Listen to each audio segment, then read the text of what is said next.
दोस्तों आज की हमारी इस वीडियो में हम एक्सप्लेन करने वाले हैं काम सूत्र मूवी को, जिसे डायरेक्ट किया है मीरा नायर ने और इस मूवी की IMDb रेटिंग है 6.5 आउट ऑफ 10। दोस्तों इस मूवी में हम देखेंगे कि एक राजा अपनी काम वासना में इतना डूब जाता है कि वो वैश्यालय तक चला जाता है और इसके बाद वो अपनी दासी की लड़की से प्यार कर बैठता है और उसे पाने के चक्कर में अपना सारा राजपाट खो बैठता है। और दोस्तों इस मूवी की स्टोरी बहुत ही ज्यादा मजेदार होने वाली, इसलिए आप इस वीडियो को एंड तक जरूर देखिएगा। दोस्तों मूवी की शुरुआत में हम तारा और माया को देखते हैं।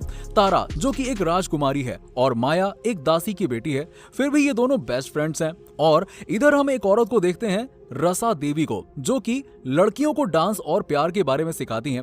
तारा और माया दोनों ही उनकी तरह बनना चाहती हैं ताकि वो दोनों भी मर्दों को अपने वश में कर सकें। माया की मां नहीं है, वो अपनी मौसी के पास रहती है और उसे हमेशा तारा के इस्तेमाल किए गए कपड़े पहनने के लिए दिए जाते हैं, जिससे उसे बहुत बुरा लगता है और उसके बारे में वो अपनी मौसी को बताती है। तब उससे मौसी कहती है कि तारा और उसके बड़े भाई विक्रम को मैंने पाल पोस कर बड़ा किया है, इसलिए वो लोग तुम्हें उनके साथ खेलने देते हैं। इसका मतलब ये नहीं है कि तुम एक राजकुमारी हो, भूलो मत, तुम एक दासी की बेटी हो। और उसी समय तारा का बड़ा भाई विक्रम वहां पर आ जाता है और माया को परेशान करता है। उसका एक हाथ पैरालाइज होता है और वो माया को पसंद करता है और कहता है कि मैं एक दिन तुमसे शादी करूंगा। माया उसे जरा भी पसंद नहीं करती। फिर हम देखते हैं कि उसकी डांस टीचर उन्हें डांस सिखाने लगती है, लेकिन माया तारा से बेहतर डांस करती है। उसके एक्सप्रेशंस देखने लायक होते हैं, इसीलिए टीचर माया की तारीफ करती है और तारा को और भी ज्यादा प्रैक्टिस करने के लिए कहती है। लेकिन तारा एक राजकुमारी होते हुए भी एक दासी की बेटी से हार जाती है, इसीलिए वो जेलस फील करने लगती है। देखते ही देखते दोनों बड़ी हो जाती हैं और एक दिन पास का राजा उनके राज्य में आता है। माया और तारा उनके लिए डांस परफॉर्म करती हैं। माया अच्छा डांस करती है, इसीलिए राजा उन्हें नए कपड़े गिफ्ट करते हैं। जीवन में पहली बार उसे नए कपड़े मिले थे। माया बहुत ज्यादा खुश हो जाती है और वो तारा को दिखाती है, लेकिन तारा जेलस फील करती है और वो कहती है कि ये कपड़े उतने कच्चे नहीं हैं। अगले महीने मेरी शादी है राज सिंह के साथ और उस दिन मेरी शादी में यही कपड़े पहनना। फिर हम देखते हैं कि अब तारा की शादी होने वाली होती है, जहां राजा सिंह शादी तो करने आता है, लेकिन वो तारा को छोड़कर माया को देखने लगता है और ये देखकर तारा माया को वहां से जाने के लिए कहती है और उसके मुंह पर थूक देती है। फिर माया रोते रोते वहां से चली जाती है, लेकिन वो इस बेइज्जती का बदला जरूर लेगी, ये सोचते हुए वो रात को अच्छे कपड़े पहनकर तैयार होकर राजा सिंह के पास जाकर उसके साथ फ्लर्ट करने लगती है। राजा सिंह उसे देखकर खुद को रोक नहीं पाता और दोनों में रिलेशन बन जाता है। अब विक्रम दूर से उन्हें देखकर रोने लगता है क्योंकि वो माया को पसंद करता था। इसके बाद हम देखते हैं कि राजा सिंह और तारा की शादी हो जाती है और विदाई के समय माया कहती है कि आज तक तो तुम्हारी इस्तेमाल की हुई चीजें ही मुझे मिलती थी, लेकिन आज से मेरे इस्तेमाल की गई एक चीज हमेशा के लिए तुम्हारी हुई। तारा समझ जाती है कि माया राजा सिंह के बारे में कह रही है और वो कुछ रिएक्ट नहीं करती है और अपने ससुराल चली जाती है। फिर एक दिन विक्रम माया को शादी के लिए प्रपोज करता है, लेकिन वो मना कर देती है। इसीलिए वो अपनी माँ को माया और राजा सिंह के बारे में सब कुछ बताता है और तब गुस्सा होकर उसे राज्य से निकाल दिया जाता है। माया की मौसी उसे यहाँ से कहीं दूर जाने के लिए कहती है। तब माया चलते चलते राजा सिंह के राज्य में पहुंच जाती है, लेकिन वो राजा सिंह या तारा इनमें से किसी के पास भी नहीं जाती है। वो उधर जय सिंह नाम के एक आर्टिस्ट से मिलती है जो पत्थर की मूर्ति बनाता है। वो बहुत दिनों से एक मूर्ति बनाने की कोशिश कर रहा होता है, लेकिन उसे इंस्पिरेशन नहीं मिल रही होती है और वो डिसाइड करता है कि वो माया को देखकर मूर्ति बनाएगा, क्योंकि जय जिस लड़की को इमेजिन करता है वो ठीक माया जैसी ही दिखती है। माया के पास रहने के लिए घर नहीं है, इसीलिए जय उसे रसा देवी के पास ले जाता है। रसा देवी माया को अपने पास रख लेती है और एक बेटी की तरह उसका ख्याल रखती है। फिर हम देखते हैं कि जय मूर्ति बनाना स्टार्ट करता है और माया के साथ फ्लर्ट भी करता है और उसे पूरा किंगडम घुमाता है। धीरे धीरे माया उसे पसंद करने लगती है और एक दिन उन दोनों के बीच में रिलेशन बनता है।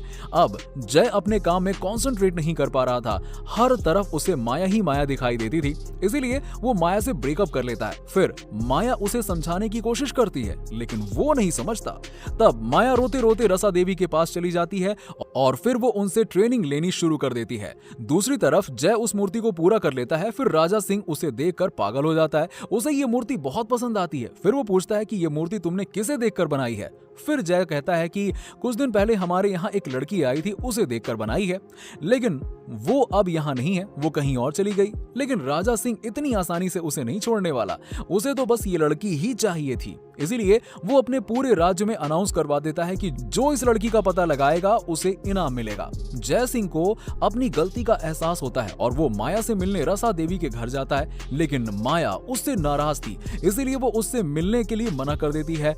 अब राजा सिंह उसे ढूंढ रहा होता है और ये बात माया को पता चल जाती है। फिर वो डिसाइड करती है कि वो खुद ही राजा सिंह के पास जाएगी और रसा देवी उसे अच्छे से तैयार करके राजा सिंह के पास भेज देती है। फिर उधर तारा माया से मिलने आती है, वो उसे रोकने की पूरी कोशिश करती है, लेकिन माया उसकी बात नहीं सुनती। फिर तारा की सास उसे समझाती है कि ये चीज सदियों से चलती आ रही है, रसा देवी ने मेरे पति को अपने वश में किया था और अब तुम्हारा पति माया के बस में, तुम्हें परहेज करना होगा, इसके अलावा तुम्हारे पास कोई और रास्ता नहीं है। हम लोग रानी हैं, वंश को आगे बढ़ाना हमारा काम है और राजाओं को सुख देना इन औरतों का काम है।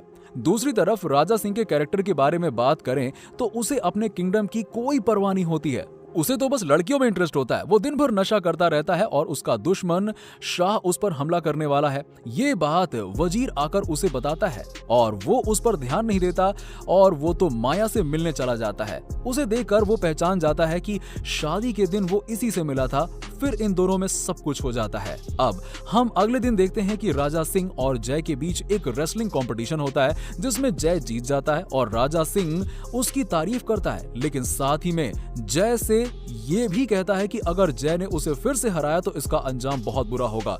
वो उसे माया से मिलाने ले जाता है और कहता है कि तुम्हें माया की एक और मूर्ति बनानी होगी। फिर वो कहता है कि उसके लिए उसे प्राइवेसी चाहिए, मूर्ति बनाते समय कोई भी उस कमरे में नहीं रहना चाहिए। तब राजा सिंह अपने आदमियों को वहां से लेकर चला जाता है। फिर जय माया से माफी मांगता है और कहता है कि माया को छोड़कर उसने गलती की है, वो उससे शादी करना चाहता है। तब माया मान जाती है। वहीं दूसरी तरफ राजा सिंह विक्रम को अपने घर पर बुलाता है और बातों बातों में उसके हाथ को लेकर उस पर हंसता है और उसका मजाक बनाता है। फिर विक्रम इस बेइज्जती का बदला लेने के लिए राजा सिंह का दुश्मन शाह से कांटेक्ट करता है और वो उसे उसके किंगडम पर हमला करने के लिए एनकरेज करता है। और इधर जय मूर्ति बनाने के बहाने से माया से मिलता है और वो दोनों खूब मजे करते हैं। फिर राजा सिंह को इसके बारे में पता चलता है तो वो जय को रेसलिंग करने के लिए इनवाइट करता है, लेकिन इस बार भी राजा सिंह हार जाता है और इसीलिए जय को वैली ऑफ स्टोन में कैद करके रखा जाता है। माया तारा से मदद मांगने जाती है। फिर ये तारा कहती है कि वो राजा सिंह को नहीं रोक सकती, पर माया जैसे मिल सके इसके लिए वो इंतजाम कर सकती है।